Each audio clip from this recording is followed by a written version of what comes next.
Hello everyone, this is Preeti Chaudhary and welcome to UPSC cracker. आज हम current affairs की test series करेंगे। Test series में आज टेस्ट 1 है हमारा। इसमें जितने भी क्वेश्चंस हैं, most of the questions PIB से हमने लिए हैं। इसमें डायरेक्ट फैक्ट्स पूछ लेता है पीआईबी में, यूपीएससी में भी और पीसीएस में भी। तो जैसे अभी रिसेंटली कौन सा इवेंट हुआ है, कौन सा मंत्रालय किसको हैंडल कर रहा है, उन्हीं फैक्ट्स में छोटे छोटे चेंजेस कर देता है। तो वही सारी चीज़ें हम यहाँ पे देखेंगे। यूपीएससी बेसिकली करता क्या है, छोटे छोटे चेंजेस करेगा चीज़ों में। हम पूरे साल पढ़ते रहेंगे, चीज़ हमारे सामने होगी, लेकिन आंसर सामने होते हुए भी हम गलत कर देते हैं। तो इसलिए हमें क्या करना है, इसलिए क्या होता है, वो जो छोटी छोटी हम भी जो गलतियाँ कर देते हैं वो होती तभी हैं, पढ़ा हुआ होता है अच्छे से, फिर भी छोटी गलती हो जाती है। उसका रीज़न ये होता है कि हम रिविज़न अच्छे से नहीं करते। तो टेस्ट सीरीज एक बहुत अच्छा ज़रिया है उसको रिवाइज करने का। तो बार बार चैप्टर्स भी रिवाइज करने हैं और टेस्ट सीरीज भी रिवाइज करनी है। तो स्टार्ट करते हैं। पहला क्वेश्चन है यहाँ पर। सबसे पहले हमें देखना है जो टेस्ट सीरीज हम कर रहे हैं, जो क्वेश्चन हम सॉल्व कर रहे हैं, उस क्वेश्चन में सबसे पहले जो कीवर्ड है, कीवर्ड को हमें अंडरलाइन कर देना है। जैसे इस क्वेश्चन में कीवर्ड इसमें पूछ रहा है निम्नलिखित में से तीसरा वैश्विक आलू सम्मेलन। तो ये कीवर्ड है, तीसरा वैश्विक आलू सम्मेलन कीवर्ड है, ठीक है। अब इसमें पूछा है के संबंध में कौन सा कथन सत्य है। सत्य पूछा है, असत्य पूछा है, उसको अंडरलाइन करना है। सबसे पहले हमें ये काम करना है क्वेश्चन में। कीवर्ड हमने अंडरलाइन किया, उसके बाद में सत्य पूछा है, असत्य पूछा है, ये हमने देख लिया। तो ये दो चीज़ों पे जब हम फोकस करेंगे बेसिकली, तब हमें ये कभी कभी होता है क्वेश्चन में असत्य पूछ लेते हैं, हम सत्य मार के उसको टिक करते चले जाते हैं, तो क्वेश्चन आते हुए भी गलत हो जाता है। एक तो चीज़ें ये हैं कि कीवर्ड्स हमने इसमें अंडरलाइन कर लिए, बाकी छोटे छोटे फैक्ट्स के ऊपर है। इसमें डायरेक्ट जब हमें पूरा नॉलेज होता है तभी हम क्वेश्चन को सॉल्व कर पाते हैं। थोड़ा थोड़ा तुक्का भी लगाते हैं हम, थोड़ा थोड़ा तुक्का भी लगाते हैं वहाँ पे, लेकिन तुक्का हवा में नहीं होना चाहिए, उसका कुछ लॉजिक होना चाहिए, तभी तुक्का फिट बैठता है। ये जो क्वेश्चन में हमने किया कि कीवर्ड्स को हमने अंडरलाइन किया, वही से हमें ऑप्शन में भी करना है। ऑप्शन में भी कीवर्ड को अंडरलाइन कर देना है। जैसे इसका क्वेश्चन कह रहा है निम्नलिखित में से तीसरा वैश्विक आलू सम्मेलन के संबंध में कौन सा या से कथन सत्य है, ये पूछा है या है। अब पूछा है ऑप्शन में। ऑप्शन में क्या दिया हुआ है, इसका आयोजन गांधीनगर गुजरात 2020, गांधीनगर गुजरात में 2020 में भारतीय आलू संघ द्वारा हुआ। तो ये दो कीवर्ड्स हैं, यहाँ पे हमने अंडरलाइन कर लिए। दूसरे ऑप्शन में कह रहा है इसके मुख्य सहयोगी कौन है इसके, भारतीय कृषि अनुसंधान परिषद, केंद्रीय आलू अनुसंधान, शिमला और पेरू के लीमा में स्थित अंतर्राष्ट्रीय आलू केंद्र CIP। क्या ये इसके मुख्य सहयोगी हैं। तो जब हमने ये टॉपिक पढ़ा होगा तो सारे फैक्ट्स हमें पता होंगे। लेकिन अगर ये टॉपिक नहीं भी पढ़ा होगा, अगर आपने इसका क्वेश्चन सॉल्व कर लिया है, तब भी आप इस क्वेश्चन को लगा देंगे एग्जाम में। क्वेश्चन करने से ये भी लाभ मिलता है, अगर टॉपिक जैसे आपने कोई टॉपिक नहीं पढ़ा है एग्जाम और एग्जाम पास में, तो आप क्या करेंगे, उस टॉपिक से रिलेटेड MCQs कर लीजिए, उस टॉपिक से रिलेटेड MCQs कर लीजिए, तो वहाँ से आपका काम हो जाता है। मतलब जहाँ आप एक भी नहीं कर पा रहे होगे तो आप MCQs के हेल्प से काफ़ी क्वेश्चन सॉल्व कर सकते हो। तो बताइए क्वेश्चन में निम्नलिखित में से तीसरा वैश्विक आलू सम्मेलन के संबंध में कौन सा या से कथन सत्य है या है।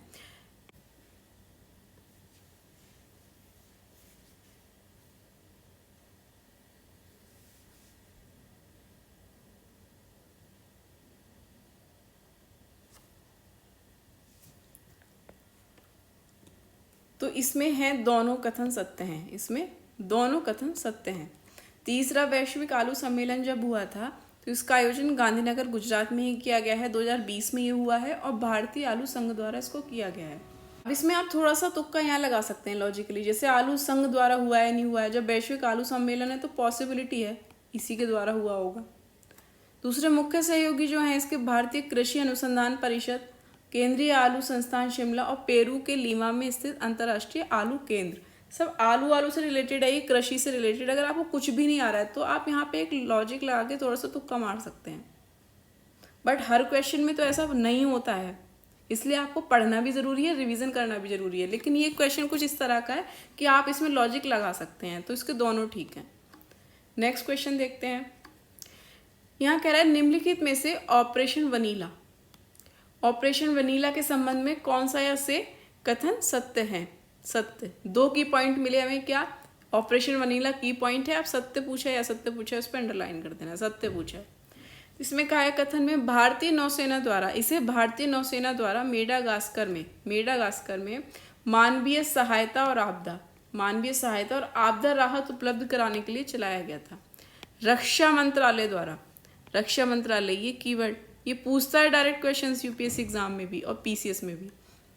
रक्षा मंत्रालय द्वारा चक्रवात डायने से प्रभावित इलाके में इसे संचालित किया गया है। तो बताइए कौन सा कथन सत्य है। ऑपरेशन वनीला के संबंध में मेडागास्कर में इसको चलाया गया है रक्षा मंत्रालय द्वारा चक्रवात डायने से प्रभावित इलाके में। तो बताइए कौन सा कथन सत्य है।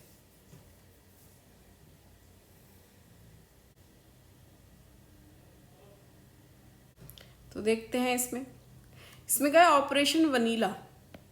ऑपरेशन वनीला किस संबंध में सत्य कौन सा। इसमें दोनों कथन सत्य हैं। जैसे आप किसी एक कथन में श्योर हो कि हाँ ये ठीक है, दूसरे में श्योर नहीं हो, तो आप ये चीज़ देखिए। जैसे रक्षा मंत्रालय है तो भारतीय अगर नौसेना की बात करें तो ऑब्वियसली रक्षा मंत्रालय ही होगा जो इसे संचालित कर रहा होगा। अगर भारतीय नौसेना काम कर रही है तो रक्षा मंत्रालय के अंदर ही काम कर रही होगी। तो यहाँ पे दोनों कथन सत्य हैं।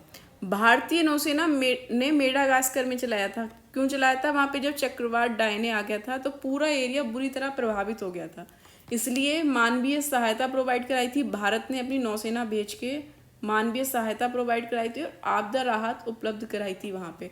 और ये ऑपरेशन किसके अंडर में चला था? रक्षा मंत्रालय के अंडर में। इसलिए दोनों कथन सत्य हैं। नेक्स्ट, हाल ही में चर्चा में रहे यूरेनियम की खोज, कीवर्ड मिल गया हमें। निम्नलिखित में से कहाँ हुई है? यूरेनियम की खोज पूछी इन्होंने। निम्नलिखित ये चर्चा में रहा है अभी यूरेनियम, तो उसकी खोज कहाँ हुई है ये बताना है। कीवर्ड भारत चीन सीमा के पास डोकलाम में, चीन नेपाल सीमा के पास मस्तंग में, म्यांमार के मांडले में। कहाँ हुई है बताइए।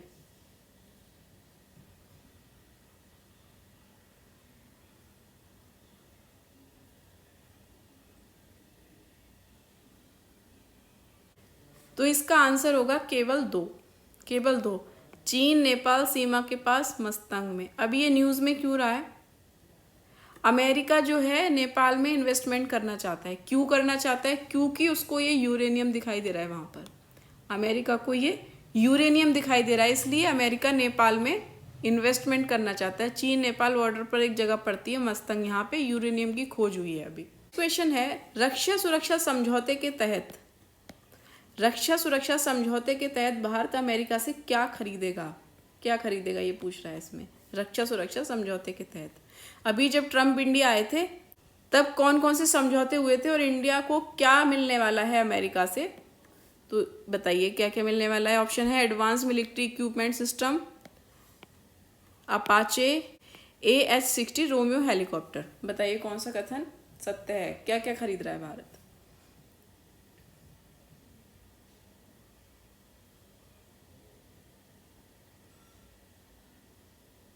तो इसका सही आंसर होगा सब खरीद रहा है इंडिया। ये तीनों चीज़ें खरीद रहा है। जब ट्रम्प अभी इंडिया आए थे, रक्षा सुरक्षा समझौता उनके साथ हुआ था, तब ये तीनों डील हुई थी ट्रम्प के साथ। क्या क्या हमें मिलने वाला है? एडवांस मिलिट्री इक्विपमेंट सिस्टम हमें मिलने वाले हैं, अपाचे हमें मिलने वाला है, और MH-60 रोमियो हेलीकॉप्टर हमें मिलने वाला है यहाँ से। तो इसके तीनों ऑप्शन ठीक होंगे। नेक्स्ट क्वेश्चन है निम्नलिखित में से एकम फेस्ट के संबंध में कौन सा कथन सत्य है? हमारा कीवर्ड हुआ एकम फेस्ट और इसमें कौन सा कथन सत्य है? एकम EKAM एकम है ये। तो ऑप्शन हमारे दिए हुए हैं कि एकम से तात्पर्य एंटरप्रेन्योरशिप, नॉलेज, अवेयरनेस, मार्केटिंग से है। दूसरा ऑप्शन है दिव्यांग कारीगरों और उद्यमियों की शिल्पकारिता उत्पादों को बढ़ावा देने के लिए है। ये जो एकम फेस्टिवल क्यों हुआ था? इसलिए हुआ था दिव्यांग कारीगरों, उद्यमियों की शिल्पकारिता और उत्पादों को बढ़ावा देने के लिए हुआ था। इसका उद्देश्य, तीसरा ऑप्शन, दिव्यांगजनों के सामर्थ्य के बारे में समाज में जागरूकता उत्पन्न करना और विपणन का महत्वपूर्ण अवसर उपलब्ध कराना। विपणन मीन्स मार्केटिंग। तो बताइए कौन सा कथन सत्य है एकम उत्सव के बारे में, एकम फेस्ट के बारे में?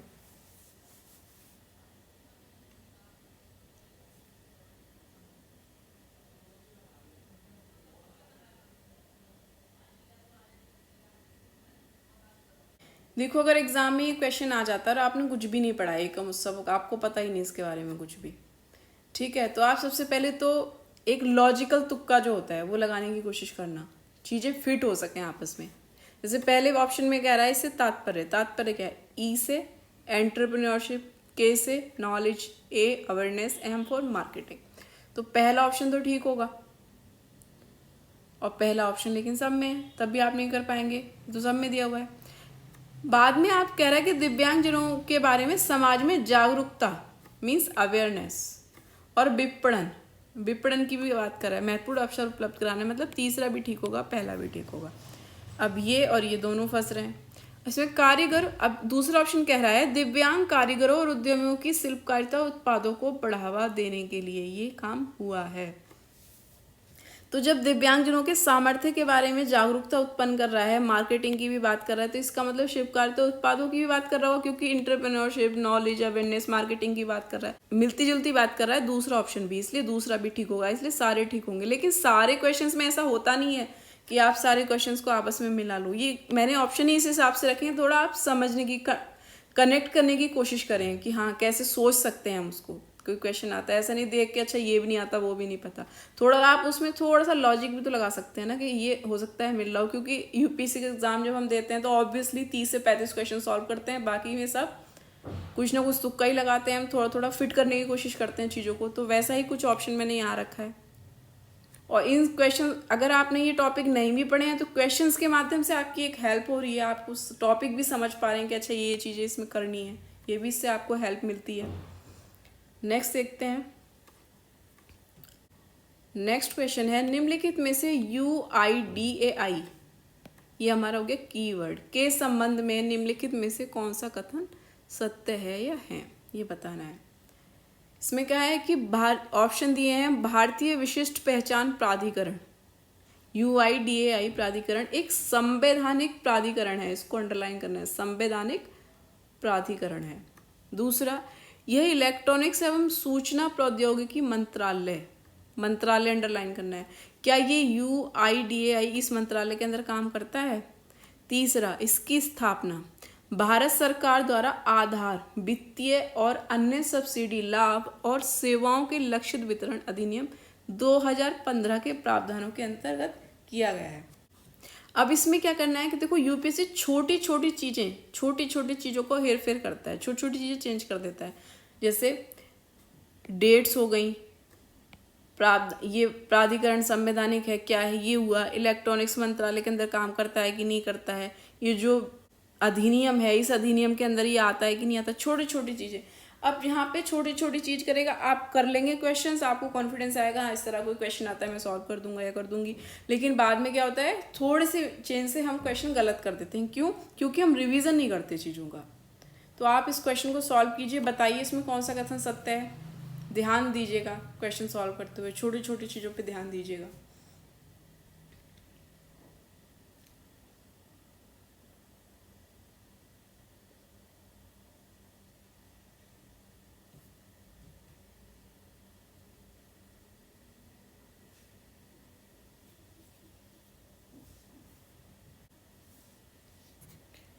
तो इसमें केवल दूसरा ठीक है, यह इलेक्ट्रॉनिक्स एवं सूचना प्रौद्योगिकी मंत्रालय के तहत काम करता है। पहले क्या गलत किया, सांविधिक, संवैधानिक प्राधिकरण नहीं है, सांविधिक प्राधिकरण है। संवैधानिक प्राधिकरण वो होता है जो संविधान में मेंशन होता है, संविधान में दिया होता है, बट ये क्या है, सांविधिक है। सांविधिक कैसा होता है, जिसको संसद बनाती है, जिसको संसद द्वारा बनाया जाता है, तो ये एक सांविधिक प्राधिकरण है।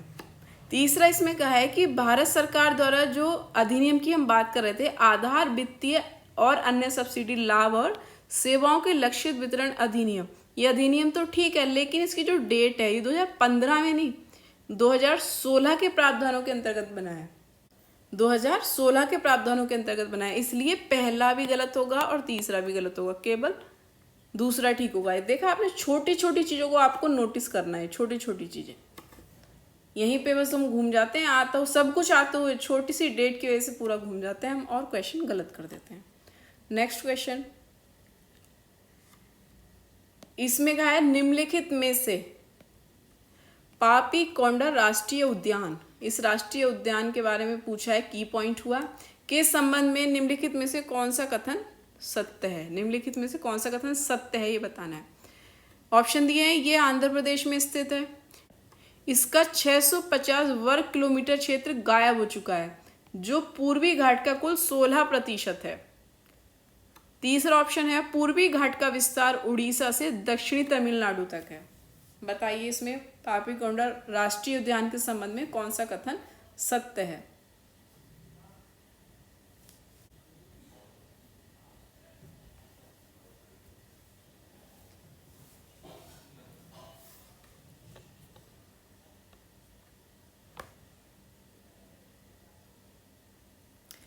तो इसमें सारे ऑप्शन ठीक हैं, सारे कथन ठीक हैं इसके।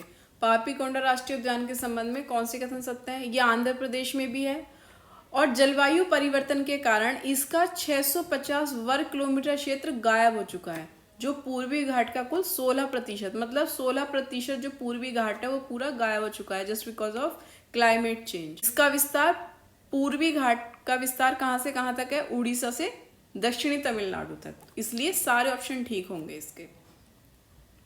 नेक्स्ट, निम्नलिखित में से काला कार्बन, कीवर्ड हुआ हमारा काला कार्बन, के संबंध में कौन सा या से कथन असत्य है या है। असत्य, इस बार पूछ लिया असत्य है या नहीं है, तो बताइए। ये कहा है, ऑप्शन दिया है general and mask research atmospheric research April 2019 के अनुसार भारत का उत्सर्जन तीसरा स्थान है, भारत उत्सर्जन में तीसरा स्थान लगता है काले कार्बन के उत्सर्जन में। दूसरा ऑप्शन है ग्रीन हाउस गैसों की तुलना में वायुमंडल में इसकी उपस्थिति अधिक समय तक रहती है, कीवर्ड। इसके बाद गंगा, इंडो गंगा मैदान सबसे बड़ा योगदान करता है। 3 ऑप्शन हैं, बताइए कौन सा कथन असत्य है, कौन सा गलत है, इनमें से बताने हैं, या तीनों गलत हैं, क्या है।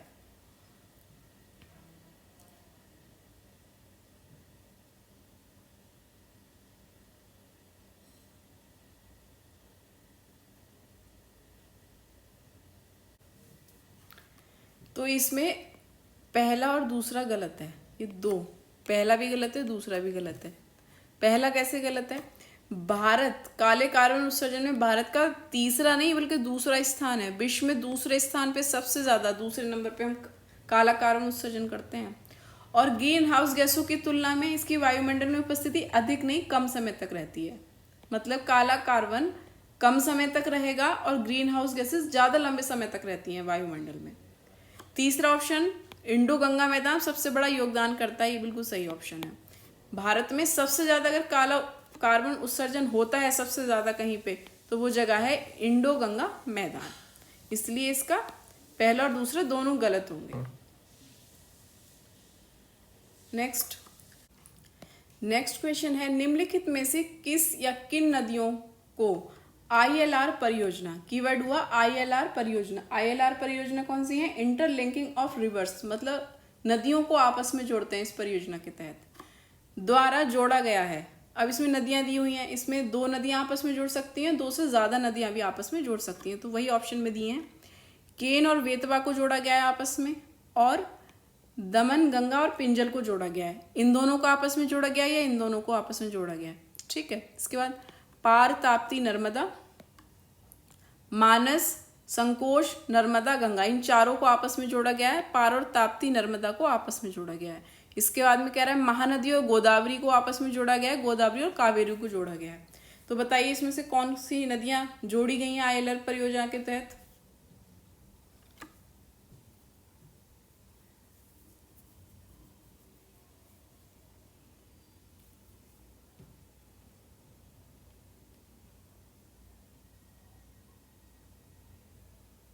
तो इसमें तीसरा ऑप्शन ठीक होगा, पहली और तीसरा, ये ILR परियोजना के थ्रू आपस में जुड़ी हुई हैं। केन और बेतवा, दमन गंगा और पिंजल, महानदी गोदावरी, गोदावरी और कावेरी, ये आपस में ILR परियोजना के थ्रू जुड़ी हुई हैं।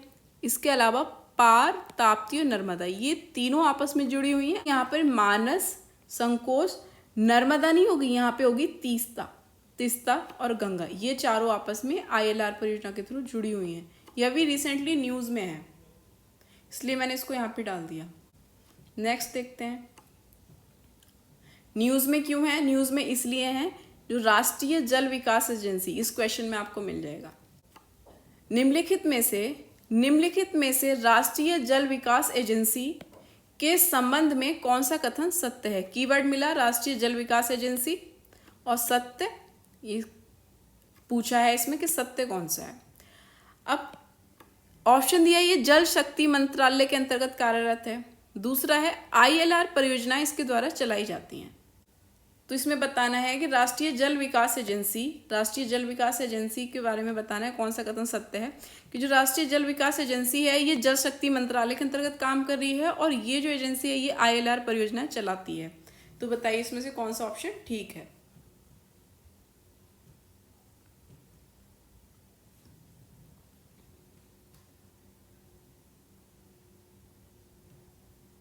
तो इसमें दोनों कथन सत्य हैं, दोनों सत्य हैं। राष्ट्रीय जल विकास एजेंसी जल शक्ति मंत्रालय के अंतर्गत काम कर रही है और ILR परियोजनाएं इसके द्वारा चलाई जाती हैं, क्योंकि वर्तमान समय में करंट में ये इसलिए है क्योंकि ये राष्ट्रीय जल विकास एजेंसी और नदियों को आपस में जोड़ने की बात कर रही है, ऐसा प्रस्ताव लेकर आ रही है। तो ILR परियोजनाएं इसके अंतर्गत चलाई जाती हैं, इसलिए वो पहला वाला क्वेश्चन बनाया था। तो उसमें दोनों ऑप्शन ठीक होंगे, जल शक्ति मंत्रालय के अंतर्गत काम करती है और ILR परियोजनाएं चलाती है। नेक्स्ट क्वेश्चन है, निम्नलिखित में से BEFR क्या है? Bengal eastern frontier regulation, BEFR 1873 के संबंध में निम्नलिखित में से कौन सा कथन असत्य है? फिर से असत्य पूछ रहा है।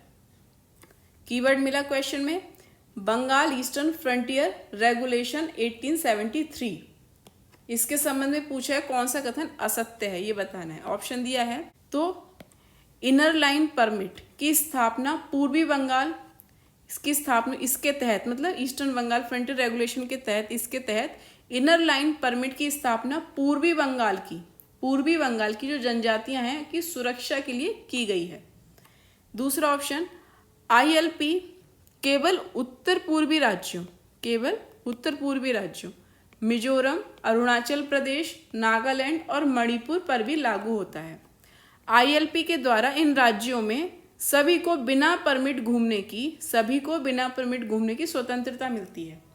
तो ये बताना है आपको इसमें से कौन सा कथन असत्य है या है।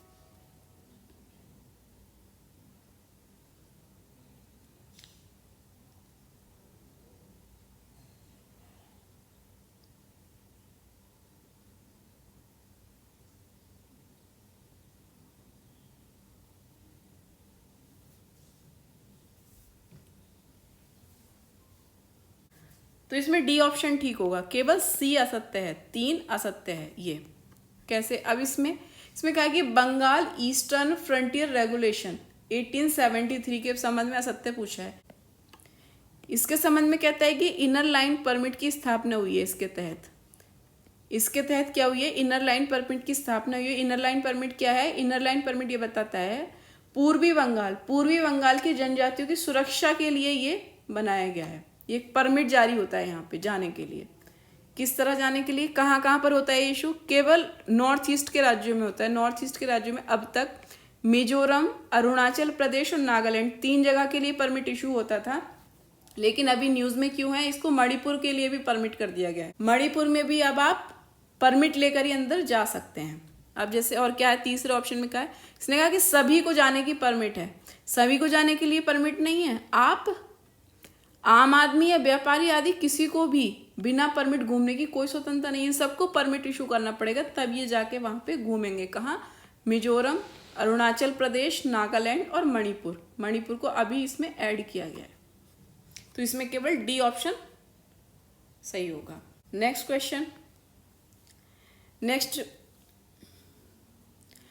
क्वेश्चन WHO के संबंध में है। WHO आजकल न्यूज में क्यों बहुत फेमस है, ये कमेंट में आप बताइए। निम्नलिखित में से WHO के संबंध में कौन सा कथन सत्य है? सत्य पूछा है इसने। ये संयुक्त राष्ट्र की संस्था है। WHO संयुक्त राष्ट्र की संस्था है। इसकी स्थापना 7 अप्रैल 1950 में हुई। इसका मुख्यालय जिनेवा, स्विट्जरलैंड में है और वर्ल्ड हेल्थ रिपोर्ट, रिपोर्ट तो डायरेक्ट पूछ लेता है एग्जाम में कि कौन सी रिपोर्ट कौन इशू करता है, 2019 में भी इससे रिलेटेड क्वेश्चन आया है। वर्ल्ड हेल्थ रिपोर्ट इसके द्वारा निकाली जाती है। इससे पूछा है कौन सा कथन सत्य है, तो बताइए कौन सा कथन इसमें सत्य है या है।